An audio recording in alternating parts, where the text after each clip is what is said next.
സെക്രട്ടേറിയറ്റിന് മുന്നിൽ സമരം ചെയ്യുന്ന ആശാ വർക്കർമാരുമായുള്ള മൂന്നാം ഘട്ട മന്ത്രിതല ചർച്ച ഇന്ന് നടക്കും. ഉച്ചയ്ക്ക് 3 മണിക്ക് സെക്രട്ടേറിയറ്റിലെ ആരോഗ്യമന്ത്രിയുടെ ചേംബറിലാണ് ചർച്ച നടക്കുക.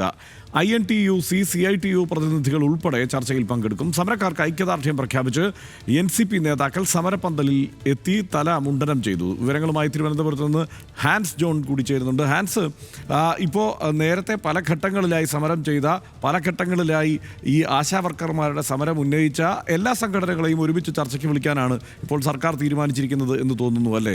എന്താണ് ചർച്ചയുടെ സ്വഭാവം? എങ്ങനെയായിരിക്കും? എപ്പോഴാണ് ചർച്ച? തീർച്ചയായും ഹർഷൻ, ഇന്നത്തെ ചർച്ചയിൽ INTUC, CITU, STU, അതിനോടൊപ്പം തന്നെ Kerala ASHA health workers association എന്നിവരുടെ എല്ലാവരുടെയും പ്രതിനിധികൾ ഇന്നത്തെ ചർച്ചയിൽ പങ്കെടുക്കുമെന്നാണ് ആരോഗ്യമന്ത്രിയുടെ ഓഫീസ് അറിയിച്ചിരിക്കുന്നത്. ഇന്ന് ഉച്ചയ്ക്ക് 3 മണിക്ക് സെക്രട്ടേറിയറ്റിലെ ആരോഗ്യമന്ത്രിയുടെ ചേംബറിലാണ് യോഗം. എന്തായാലും വളരെ പ്രതീക്ഷയോടെ തന്നെയാണ് ഇന്നത്തെ യോഗത്തെ എല്ലാവരും ഉറ്റുനോക്കുന്നത്. കാരണം നിരവധി ആവശ്യങ്ങൾ, പലതവണയായി ഉന്നയിച്ച ആവശ്യങ്ങളാണ് ഇന്ന് ചർച്ച ചെയ്യപ്പെടാൻ പോകുന്നത്. എല്ലാ തൊഴിലാളി സംഘടനകളുടെയും ആവശ്യങ്ങൾ പ്രധാനമായും ഇന്ന് ചർച്ച ചെയ്യപ്പെടും. പ്രധാനമായും ഓണറേറിയം വർദ്ധിപ്പിക്കുക എന്ന് തന്നെയാണ് എല്ലാവരുടെയും ആവശ്യമെങ്കിലും ആ ഒരു സമീപനത്തെ, അല്ലെങ്കിൽ ആ ഒരു ആവശ്യത്തെ എങ്ങനെയാണ് സർക്കാർ നേരിടാൻ പോകുന്നതെന്നുള്ള കാര്യത്തിൽ വ്യക്തതയില്ല. എന്തായാലും സമരസമിതി നേതാവ് MA ബിന്ദു നമ്മളോടൊപ്പം ചേരുന്നുണ്ട്. ഇന്ന് 3ാം ഘട്ട ചർച്ച, 2 ഘട്ട ചർച്ച കഴിഞ്ഞു. എന്താണ് പ്രതീക്ഷ?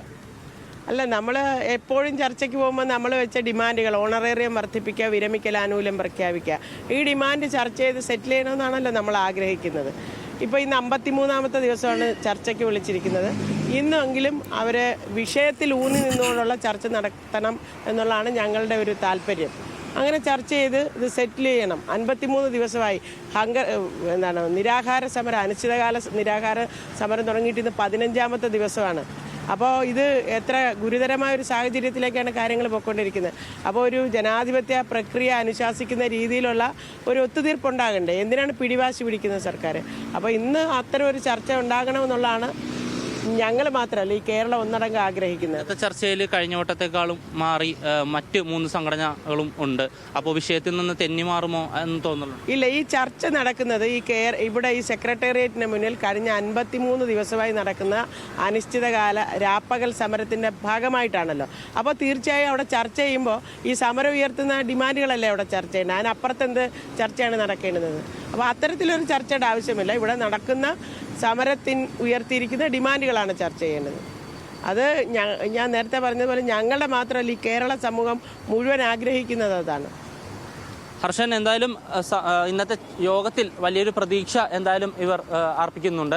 പക്ഷേ അതിനോടൊപ്പം തന്നെ അവരുന്നയിച്ച ഓണറേറിയം വർദ്ധിപ്പിക്കുക അടക്കമുള്ള ആവശ്യങ്ങൾ അംഗീകരിച്ചില്ലെങ്കിൽ സമരവുമായി മുന്നോട്ട് പോകും. പക്ഷേ സർക്കാരിൻ്റെ ഭാഗത്തു നിന്ന് നിലവിൽ വലിയൊരു സാമ്പത്തിക പ്രതിസന്ധി നേരിടുന്നത് കൊണ്ട് ആ ഒരു നീക്കം, ഓണറേറിയം വർദ്ധിപ്പിക്കുക എന്നൊരു നീക്കം ഉണ്ടാകാനുള്ള സാധ്യത കുറവാണ്. മറ്റേതെങ്കിലും തരത്തിലുള്ള ഒരു ഫോർമുലയുമായി സർക്കാർ വരുമോ എന്നാണ് ഉറ്റുനോക്കുന്നത്. ഹർഷൻ. റൈറ്റ്, ഹാൻസ് ആണ് വിവരങ്ങൾ നൽകിയത്. ഇത്തവണ ആശാവർക്കർമാരുടെ സമരവുമായി ബന്ധപ്പെട്ട 3ാം ഘട്ട മന്ത്രിതല ചർച്ചയിൽ എല്ലാ സംഘടനാ നേതാക്കന്മാരെയും വിളിച്ചിട്ടുണ്ട്. ഈ ആശാവർക്കർമാർക്കിടയിൽ പ്രവർത്തിക്കുന്ന CITU, INTUC തുടങ്ങിയ എല്ലാ സംഘടനാ നേതാക്കന്മാരെയും. സ്വാഭാവികമായും സർക്കാരിന് ചില നിർദ്ദേശങ്ങൾ ഇത്തവണ സോളിഡായി വയ്ക്കാനുണ്ടാകും എന്ന് തന്നെയാണ് ആ നീക്കത്തിൽ നിന്ന് മനസ്സിലാവുന്നത്. അതോടെ ഈ സമരം പരിഹരിക്കപ്പെടുന്നെങ്കിൽ അത് എത്രയും പെട്ടെന്ന് പരിഹരിക്കപ്പെടട്ടെ. കാരണം വേനൽ കടുക്കുകയാണ്, സമരം നീളുകയാണ്. വളരെ സാധാരണക്കാരായ പാവപ്പെട്ട ആളുകൾ ന്യായമായ ആവശ്യം ഉന്നയിച്ച് നടത്തുന്ന ഒരു സമരമാണ് സെക്രട്ടേറിയറ്റിന് മുന്നിൽ നടക്കുന്നത്. സ്വാഭാവികമായും ആ പ്രശ്നത്തിന് വളരെ പെട്ടെന്ന് പരിഹാരം ഉണ്ടാവേണ്ടതുണ്ട്. പൂർണ്ണമായും അതിൻ്റെ ഉത്തരവാദിത്വം സംസ്ഥാന സർക്കാരിനാണ് എന്നൊന്നും പറയാൻ കഴിയില്ല. പക്ഷേ തൽക്കാലം അത് പരിഹരിക്കേണ്ടത് സംസ്ഥാന സർക്കാരാണെന്നുള്ള സ്ഥിതി ഇവിടെയുണ്ട്.